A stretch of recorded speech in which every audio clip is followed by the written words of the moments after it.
আমাদের বান্দরবান জেলা হলো 12টি নৃগোষ্ঠীর সমন্বয়ে গঠিত একটা জেলা। এটা অন্যান্য জেলায় কিন্তু এতগুলো নাই। সুতরাং সবাইকে সমন্বয় করে আমি যথাসাধ্য চেষ্টা করব সবাইকে খুশি রেখে, যাতে গোষ্ঠী যত আছে সবাইকে নিয়ে যাতে আমি বান্দরবান জেলাকে সুন্দর সমৃদ্ধ করতে পারি। এটাই আমার একমাত্র কামনা।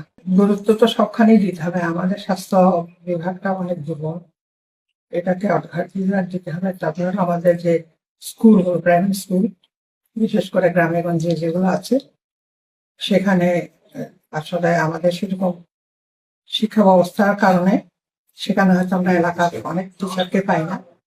অথবা যারাও করে দায়িত্ব নেয় তারাও আবার যেটা মানে এটা বহুল প্রচলিত একটা কথা যে বর্গা চাষ শিক্ষকদের পরিচালনা করে।